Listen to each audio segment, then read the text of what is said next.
Now, yeah, we're gonna. I can't really remember when we used to do this when we had two on one screen, but that's okay.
Welcome to Knowledge is Power Podcast Live with your host, Tony Redford, and my co-hosts, LaDonna Sherwood and Francis Lawkins. Knowledge is Power Podcast Live starts now.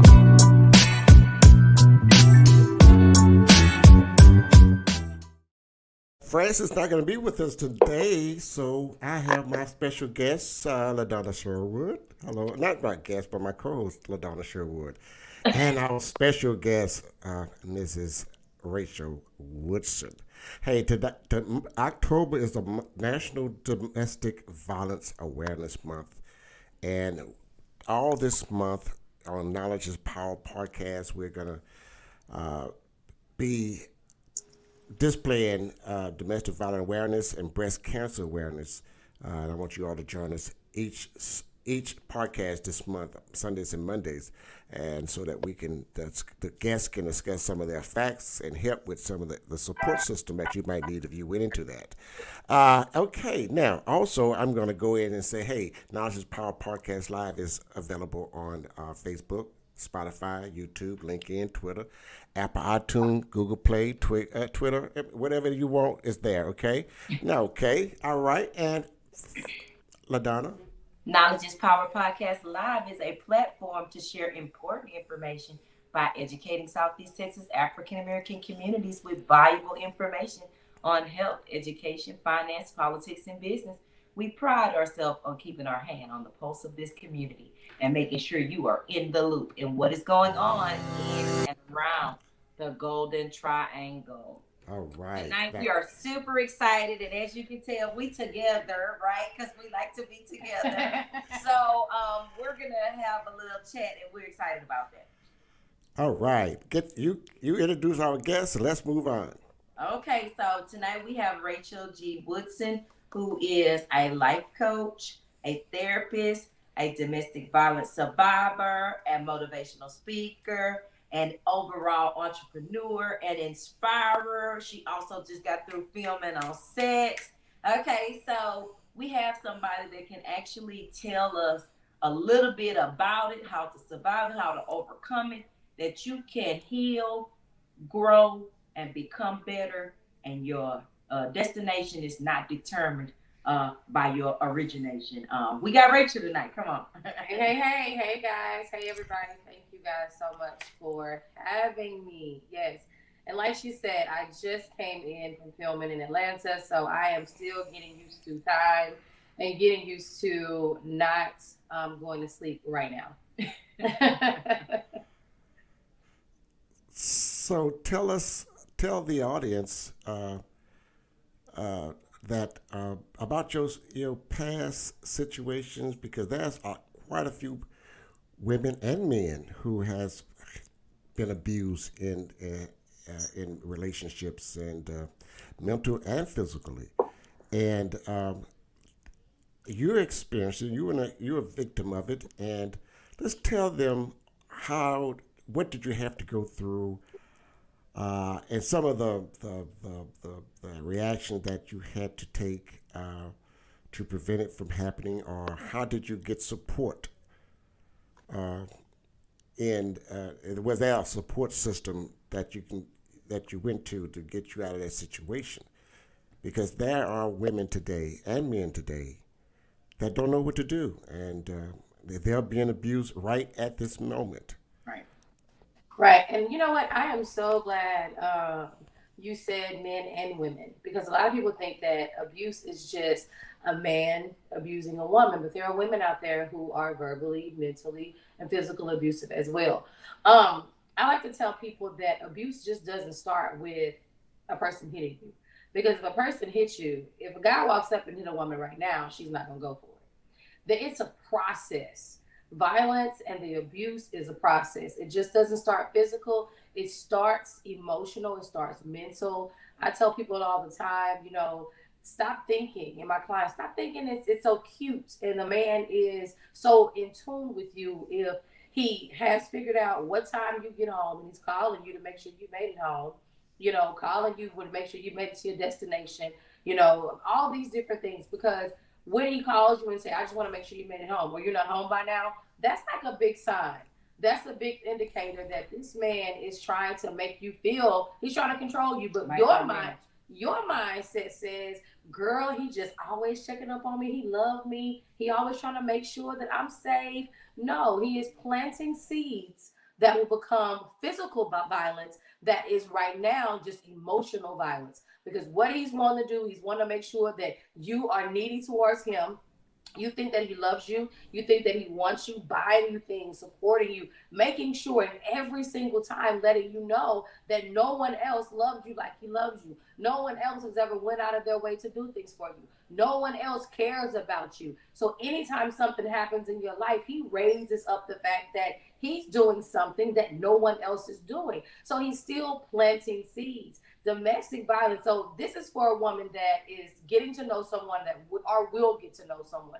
I want us to hit on all levels tonight, from the beginning of awareness, because this is awareness, right? This is bringing awareness to anybody that want to fall in love. And there's so many young girls who have the daddy syndrome and fall in love with older men. And the first thing they think about is, girl, he's paying my bills. He's taking care of me. He's paying my tuition. He wants, taking me on trips. He's doing this. He's doing that. Now, I'm not saying that there are not good men out there who are just good, wholesome men who take care of you. But if you are passing up the signs, because there's a difference between a guy that has your back and that's riding with you and taking care of you and lets you have your space, versus a man that's riding with you, taking care of you, and wants to know your every move. He wants to be the GPS in your car. He wants to be, you're lost on the iPhone. He wants to know, can he find you if in the daytime, at dark? It doesn't matter. You have to be able to listen to those signs and listen to how he's planting those seeds. And so that's something that I didn't do. I didn't listen to the signs and the seed planting when I was younger, and you don't want to date in a vulnerable place. I was in a vulnerable place, and I found myself getting something that I never had. That's why I help women all the time understand their dating pattern. Because if you know exactly what you had, you won't fall into the same thing. A lot of women say, the next man I date, he has to be hardworking. He has to have a job. He has to be faithful. All those things come from what you didn't have. So if you had somebody or your family or no support, and this man is coming in and supporting you, the first thing you think about is, you know what? I want that purse. I want, that car. I want somebody to take me out to eat. I want somebody to do this. So he is spoiling you. But spoiling is actually, instead of a spoil with the S, he's planting seeds with the S. So you have to pay attention. I didn't pay attention to that. I just felt like, you know what? It's been so long. I've been buying burgers. I've been paying the rent. I've been doing this. I've been doing that. And finally, somebody else that not only can buy fries, but can buy the burger. Somebody that not only can take me somewhere, but let me drive their car, let me do this. So I was slowly had seeds planted to where I fell in love with the things that were going on. And all those things came with a price. Right. All those things come with a price, because when you step out of line and something is not up to par with them, that's when you see the first sign. And it's always a thing of like, if it's a mistake or something they didn't mean to do. Or, I got just natural instincts of a man, because that's what I was told. That's just a natural instinct. I'm sorry. And I'm just thinking, what, it is just a natural instinct. Because somebody do something to me, I might just react and reflect and things like that. But looking back, no. You have to know how to control yourself at all times, no matter where you are and what situation that you are in. So I just really think that that is something that's important. I don't want to get too much into it where I don't answer any of your other questions, but it just doesn't start from a hit, a slap. There are different signs that women need to pay attention to in communication that allows them to be able to understand where a man mindset is. The little controlling factors that ultimately play a part in what they want from you. They want to give you something, but like you say, it's at a price. And then when you don't line up with whatever, then it may be like, well, then all of a sudden you meet Jekyll and Hyde. It's like two different people, Exactly. You're meeting this charming, caring, charismatic person, but you don't know that there's a beater or a manipulator or a egotistical, maniacal person on the other side of this individual.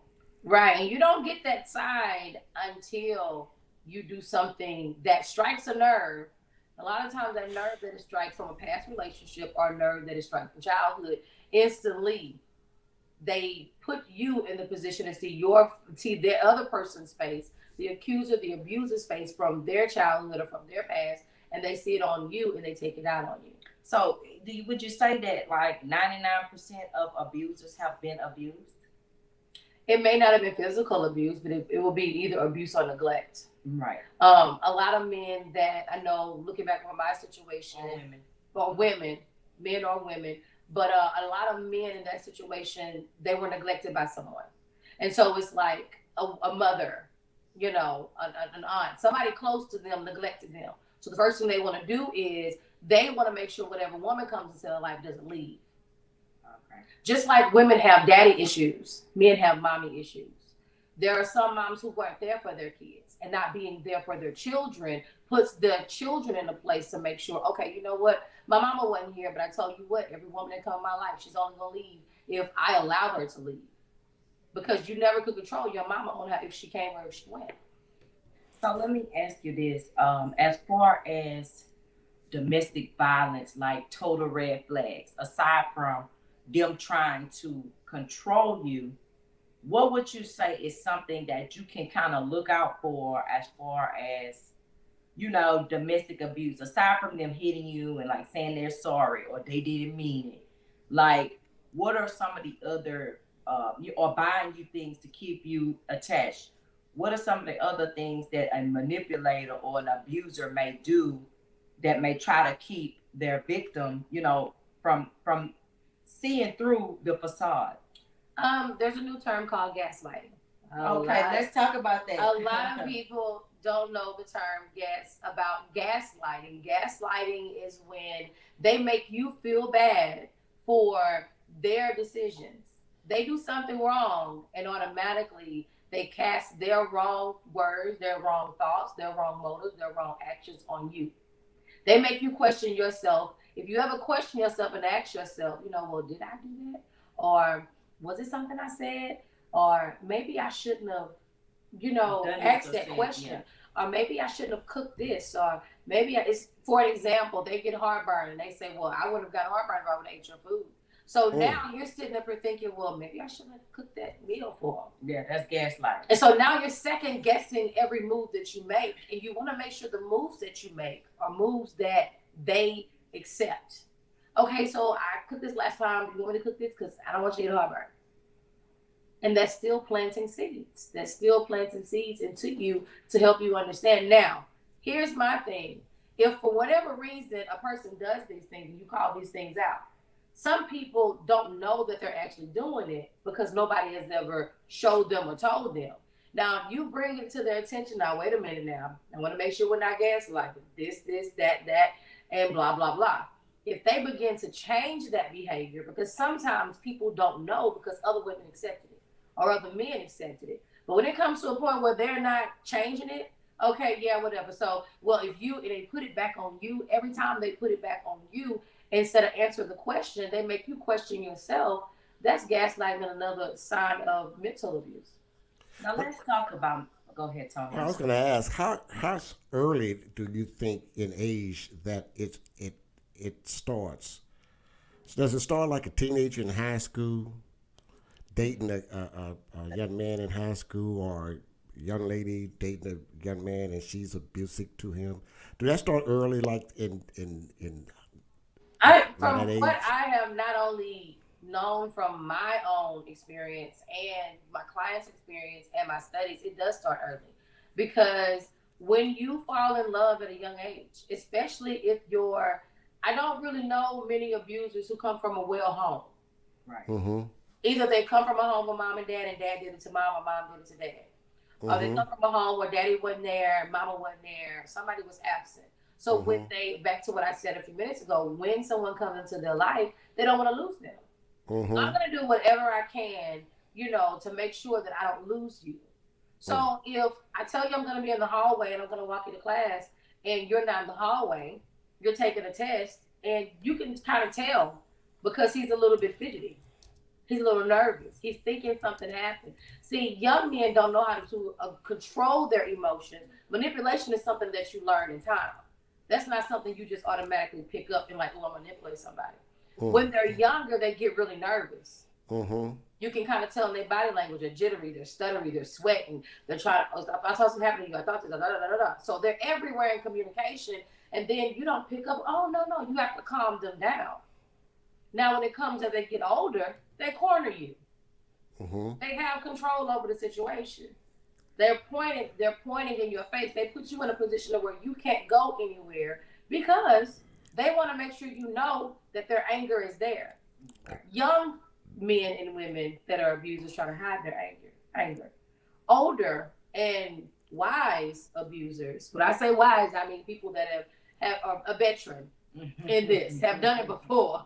It's not their first time. They want you to know. They want to put that fear in you.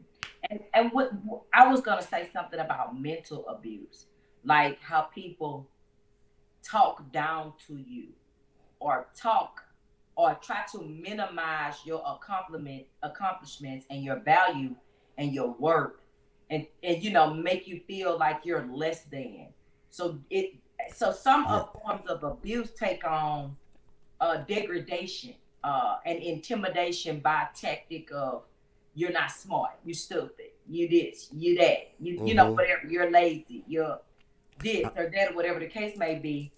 And then some of it takes on a more uh, covert way of saying, well, that doesn't make any sense. Well, that's a bad idea. Or what, it may not be that it may not be the words dumb or stupid, but it may just be minimizing your thoughts or your thought process or whatever, right? Yeah, they definitely want to minimize your thought process before they start adding in that you'll never be nothing without them. Okay, right. Right. Because if they tell you you'll never be nothing without them, it's like, yes, I will. It's like, okay, I've talked to people who have said in the past that it's the small things that they did that their abuser didn't like and tried to redirect and tried to tell them that the way they were doing something was not an adult move, that they had a child mindset.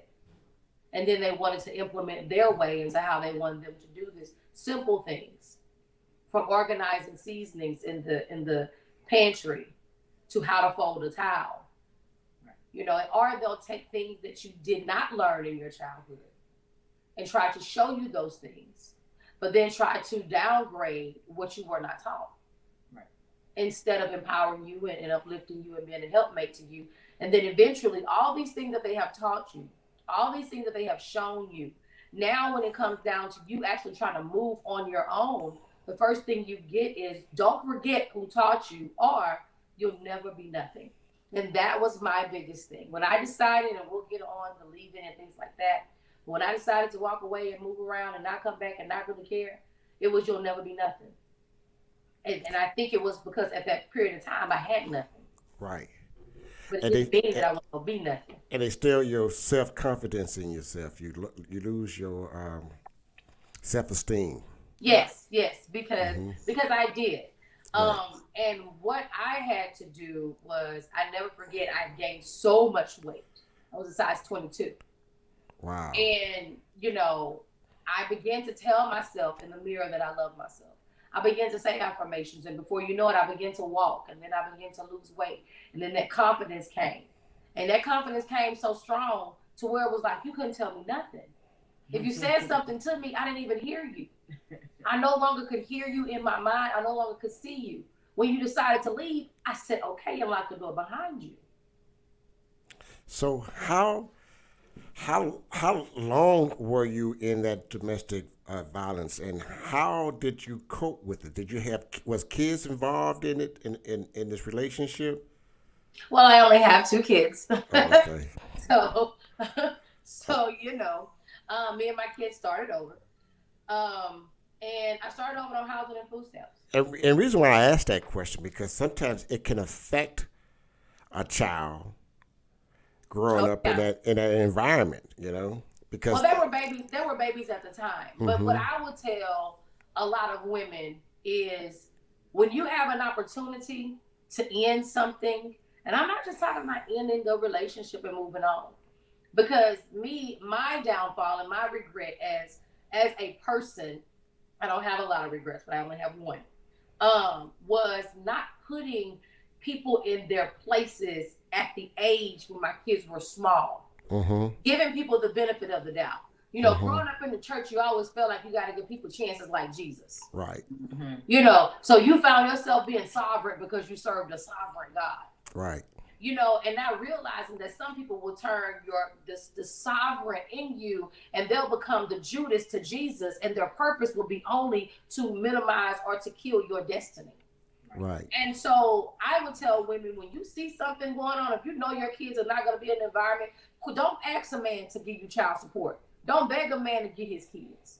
Don't beg a man to be a father.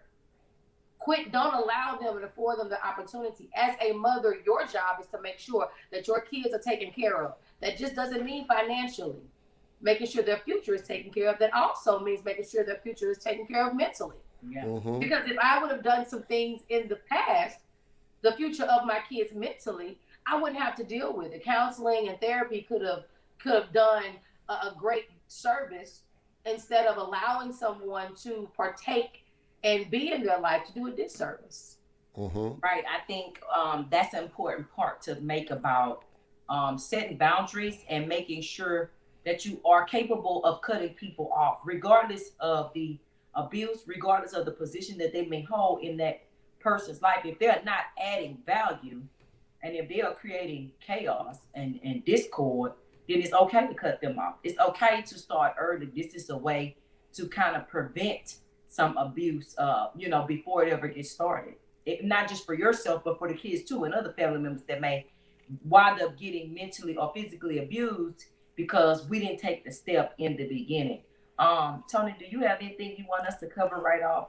Well, yeah, I'm going to ask another deal, is that, so when you took a step of faith to walk out and leave it behind you, you had to start all over again, correct? Oh yeah. Started all over with nothing. Right. Housing and food stamps. And you still made it. Yeah, I became a CNA. I made $5.15 while I was getting my CNA license. And an hour, I would like to say $5.15 an hour while getting my CNA license. And I was still on housing and food stamps. And then I started doing hospice. And then I said, you know what? I started taking leaps of faith and setting goals, because I still was getting the same thing. You'll never be nothing without me. Right. So when you started feeling good about yourself, and usually they try to come back to you, or right, because they have that type of control that what they're used to with us. But did you look back, or you just kept going? Because the reason I'm asking that, because there's somebody that's going to watch this show or listen to it, and I want to encourage that person that might be going through abuse, or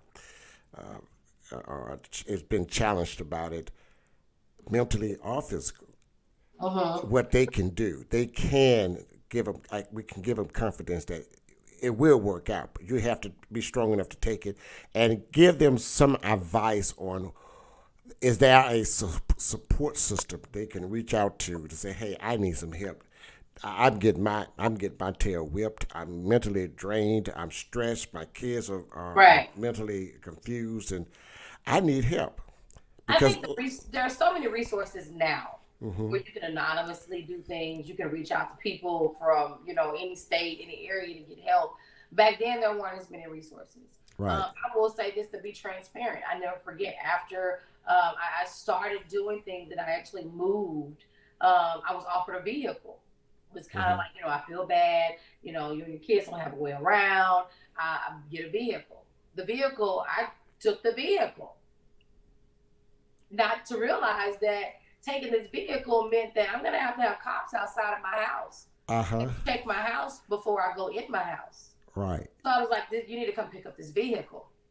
Right, because it was a tool. It was a tool to try to still trap me. Right. You're doing something supposedly to help, Right. the family with those strings attached, but Right. it had a string of gasoline attached to it. Right. Didn't want that. So I just made up in my mind that it really didn't matter. I don't have a problem with robbing Peter to pay Paul. I don't have a problem with not going without on me to make sure my kids have. One thing that I can be proud to say, I never got a sugar daddy to help me take care of anything. I went and I continued to get out the mud. But this is the thing I want young women to understand. If anybody makes you feel less than, if anybody ever tells you that you're nothing without them, if anybody ever has you feeling anything less than what you think of yourself, I don't care if it's a man, I don't care if it's a friend, I don't care if it's family. Because domestic violence is just not about being in an intimate relationship of the opposite sex. Right. Your mama can be giving you a violence, mentally Right. abusing you. Right. Right. Your daddy can be mental, your friends, your cousins, whoever is making you feel like you're not good enough. Right. Making you question the greatness that's inside of you. Whenever you look in the mirror and you see somebody that's good and they want to tell you that you average, you need to understand that you need to remove yourself from them. Right. I think that one of the biggest things, Tony, you were saying you want to encourage them. One thing about it, what we have to learn, that coming out of domestic violence situations and starting all over, you can't take everything too serious. You got to roll with the punches, because life sometimes will deal you a bad hand. But if you hold on, joy gonna come in the morning. I know we say that all the time, Right. but you might go through a weeping season or some dark days, but if you hold on, one thing about it, it will pass.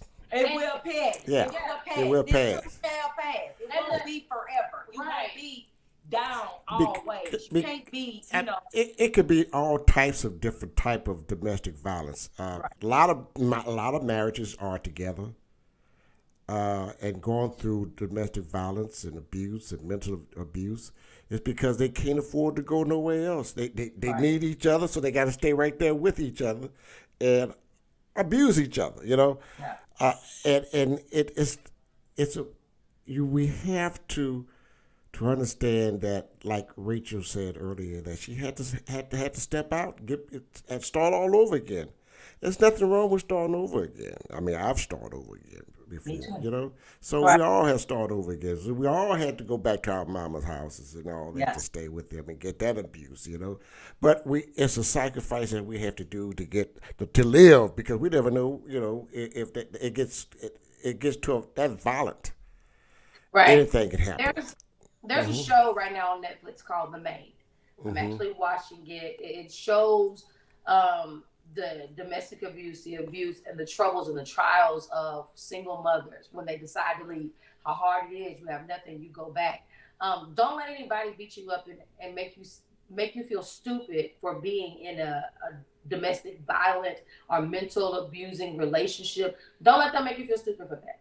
Because I tell people all the time, you never know where you will be. You never know how you would get entangled in something so easy. Because like I said, they plant seeds first. Right. But the only way you're going to get past the seeds that they planted and the harvest that's growing with the toxic harvest that's growing within your life through them is you got to plant new seeds. I'm doing a webinar on next Monday called How Toxic Can They Get? You have to know these barriers of seeds that's being planted so you can uproot, you can replant soil, you can grow through affirmations. If you're on here and if your self-esteem is low, I don't care if you've been abused or not been abused. Do me a favor. Find me on whether it's social media, Rachel G. Woodson on Google. I'm going to take you to my website. I will give you a set of affirmations. Some of the same affirmations that I use to get me out of my situation. And Right. Absolutely. And I want to say this too, that those who are listening and need some help, and we here at Knowledge is Power Podcast is here to help our community and those who are in our community. And you're welcome to contact us. We have a website at www.knowledgeispowerpodcast.live. Our emails are there. Our phone numbers there. Reach out to us so that we can get you some support, get you some financial support, get you some living support, give you something that you can feel good about leaving home and not looking back. You know, there's places that we can help you with. So I like to end this and let. Wait, there's also a phone number, Tony. They can call 1-800-799-SAFE. That's 1-800-799-7233. And that's a hotline that will help you get you through to the next step. Okay, you know what I'm going to do? I'm going to post that hotline number up and let me put it on the screen so they can see it. Okay, now give me that number again. 800 799-SAFE. That's 7234. 7233, I'm sorry. All right. Okay, there we go. Hotline for domestic. Okay, great. That's our number there for a hotline for those who are in domestic violence There we go. situation. it's 800. Oh, I messed up some numbers here. Wait a minute. I want them to get the right number to get that help. Yeah, hold on. I put too many numbers there. Okay, there we go. Yeah, All right. you got it. The big fingers. All right. Okay. That's our number. 800-799-7233. That's 800-799-SAFE.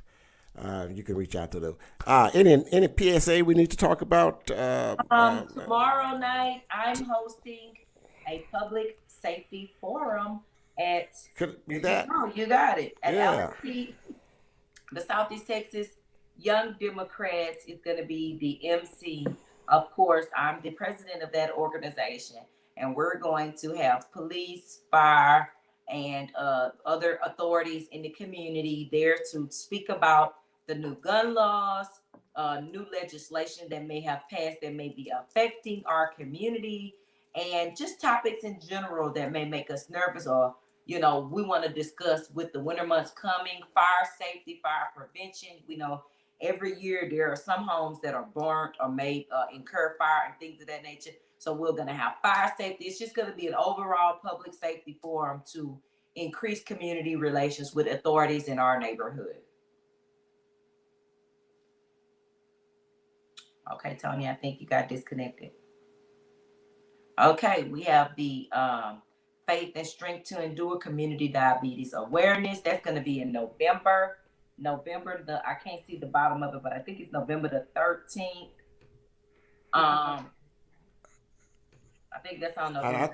I don't know the date on that, but I think so. I think you're correct there. But we have that. And then, also you have the and that's in November, the Diabetes Awareness Month. November. That's next month. And then we also have the speaker, James Clyburn, is going to be here with the Democratic Party. That's also going to be happening in November. That's in November as well. I'm going to get you the flyer for that. That's going to be a really huge Democratic event where people can come. It's $100 a ticket and meet him, get the VIP treatment, all of these different things, and just get riled up for elections that are coming up in 22. So we're looking forward to that. All right. Rachel Woodson, thank you so much for your testimony, and it means so much to me and my hosts, and we want to make sure that our community gets the information they need and advice they can help them with. On next Sunday, we're going to have, I can't think of our guest. Oh, Trish Gidry going to be our guest on next Sunday. And on Tuesday, we're going to have following Tuesday, we're going to have the Sister for Sister breast cancer spokespersons on here talking about breast cancer and their support system that they offer to help those who are suffering from breast cancer.